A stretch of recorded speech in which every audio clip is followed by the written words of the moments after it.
A 7ª reunião ordinária da Comissão Intergestores Tripartite, CIT, destacou a edição histórica do 37º Congresso Nacional de Secretarias Municipais de Saúde, que reuniu em Goiânia, no estado de Goiás, mais de 11 mil pessoas.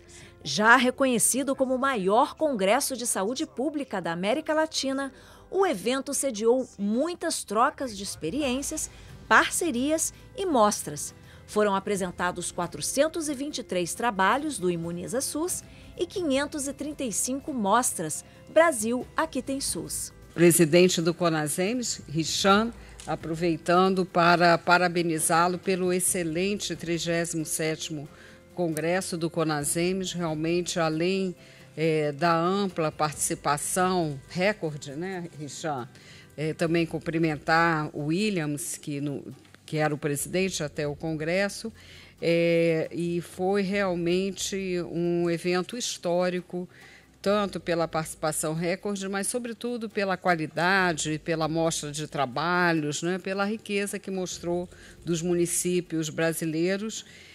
E eu tinha essa noção antes, mas assumindo o Ministério da Saúde, a gente tem clareza, não é, de quanto é importante fortalecer os municípios que foram tão penalizados nos últimos anos, e eu acho que é o momento de fortalecermos nosso pacto federativo em todas as dimensões, e a questão dos entes estaduais e municipais, junto com o governo federal, para nós é fundamental.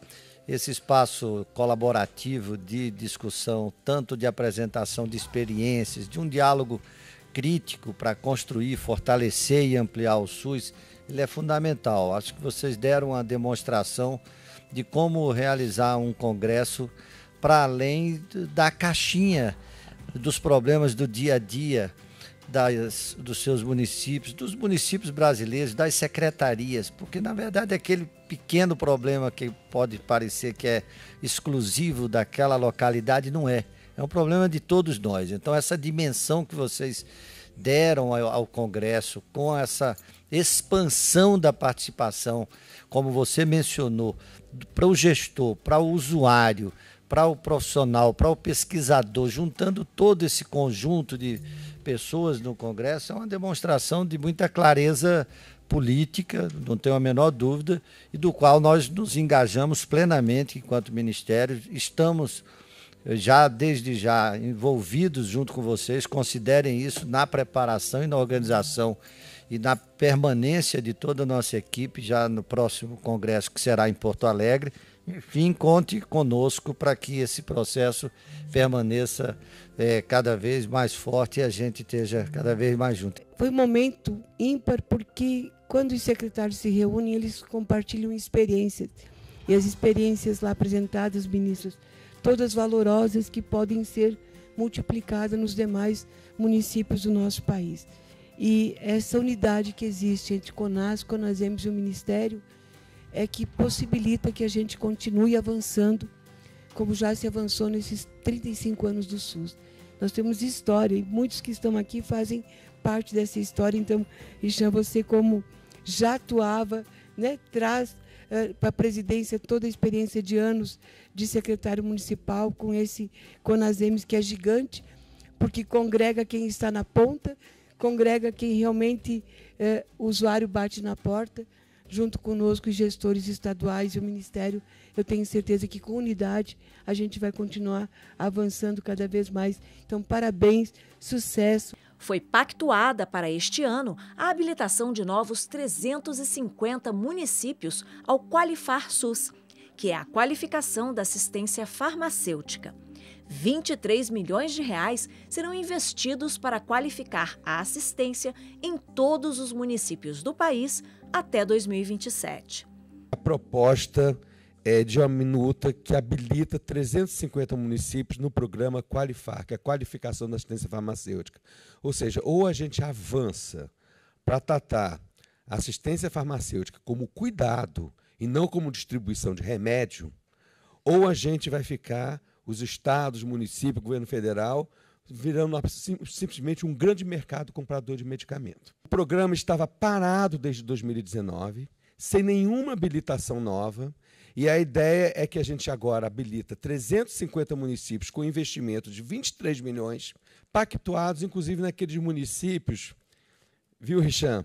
Aqueles municípios de menor IDH e de DH médio. Ou seja, ele tem também uma dimensão social e, numa perspectiva, se eu não me engano, de até 2027, a gente universalizar uma estrutura em todos os municípios do Brasil para qualificar a assistência farmacêutica com investimento em infraestrutura, em informação, viu, Anistela? Isso vai ter em informação, em cuidado e no eixo educação também.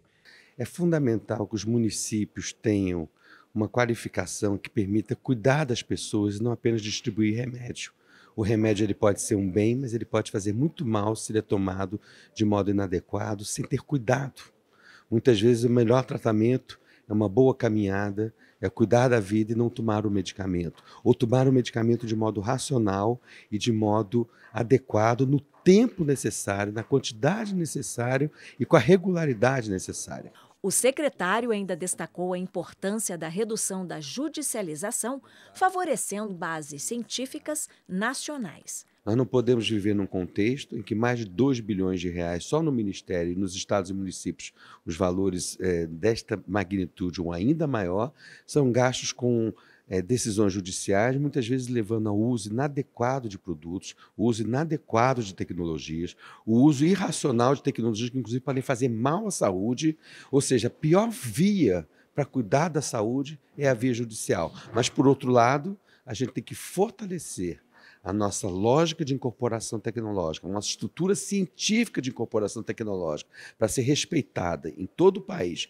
pelo Poder Executivo, pelo Poder Legislativo e pelo Poder Judiciário, para a gente garantir a qualidade do atendimento e a qualidade da oferta tecnológica para a população. Outra pactuação importante foi a flexibilização dos processos de habilitação da alta complexidade da oncologia, apresentada pela Secretaria de Atenção Especializada à Saúde. Isso está no PAC, que vai ser lançado, a expansão da radioterapia, a atualização tecnológica, as soluções integradas de imagem, que muda radicalmente a qualidade e a eficiência de cada aparelho. Nós temos a preocupação da descentralização, especialmente em algumas regiões do Nordeste e no Norte, mas também tem vazios no Centro-Oeste e até em algumas áreas do Sul-Sudeste. Os estados do Norte e Nordeste, quando eles têm um per capita menor, porque não conseguiram habilitar seus serviços, são porque a gente exige deles o que se exige para o Sul e Sudeste, gente.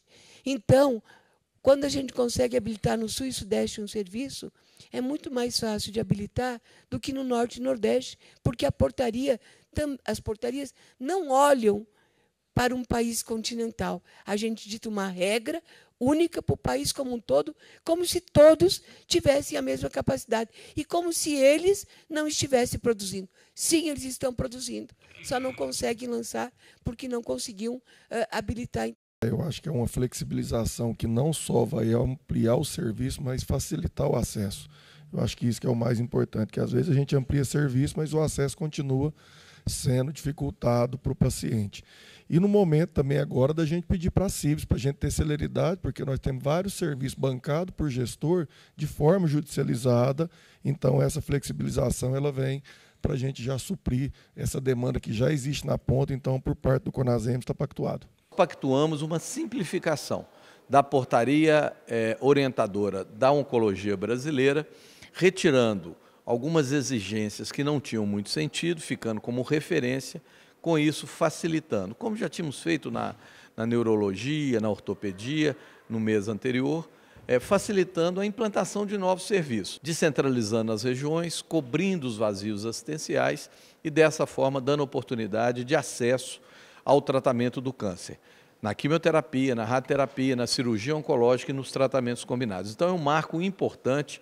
Muitos serviços estão sendo custeados apenas pelos municípios ou estados e agora o Ministério da Saúde, de forma justa, também entra no financiamento com a facilitação dessas habilitações. A pactuação da revisão dos critérios de incentivo da cardiologia, apresentada pela Secretaria de Atenção Especializada à Saúde, apontou alguns critérios revogados e também propostas relevantes. Olha, no caso da cirurgia, da Cirurgia cardiovascular, tinha um programa instalado no governo anterior, sem pactuação com CONAS e CONASEMS, imposto pela então gestão do Ministério da Saúde, chamado QualiSUS Cardio, que demonstrou vários equívocos. Primeiro, restringiu o acesso em todo o Brasil. Os dados registrados do Ministério da Saúde são contundentes e mostram isso. Segundo, privilegiou apenas alguns serviços, contribuindo para essa dificuldade de acesso. E teve que utilizar mais recursos do SUS. O que nós estudamos longamente, e de forma parceira com o CONAS e CONASEMS, foi mudar isso, tirar essa classificação, mantendo padrões de qualidade, valorizar esses procedimentos para todos os mais de 300 serviços brasileiros, que não podem ser discriminados, que sempre prestaram grandes serviços ao SUS, manter o padrão de qualidade e voltar uma remuneração a ser melhor estudada para a compra de OPME, né, as órteses, próteses e dispositivos médicos, que estavam subvalorizados e que, portanto, os hospitais, temos registros disso, não estavam conseguindo comprar nos preços que estavam praticados. Portanto, a gente amplia acesso, vamos investir mais, esse ano serão quase 1 bilhão e 200, quase 1 bilhão e 300 milhões de reais para dar oportunidade de forma mais descentralizada, com qualidade, ampliando acesso à atenção cardiovascular. A ministra da Saúde anunciou um repasse de 10 milhões de reais para fortalecer o trabalho federativo e viabilizar um melhor funcionamento do CONAS e CONASEMS. Essa contribuição estava congelada desde 2017 em 7 milhões e 200 mil reais e nós estamos, então, fazendo essa atualização para 10 milhões de reais, de maneira a dar um maior suporte. Então, é um fortalecimento muito importante, foi saudado pelos 2 conselhos, porque viabiliza seu melhor funcionamento, principalmente junto a estados e municípios, dando apoio técnico, que é tão importante para o bom funcionamento do SUS. A nova diretora financeira do CONASEMS, Cristiane Pantaleão, destacou a importância desse fortalecimento para a gestão do próximo biênio. Agora temos aí um trabalho grande pela frente nessa próxima gestão, já estamos aí planejando várias novidades em prol da formação dos trabalhadores do SUS, em prol do fortalecimento da gestão municipal e, consequentemente, do fortalecimento do Sistema Único de Saúde como um todo. Então, estamos muito motivados e temos muito trabalho aí pela frente.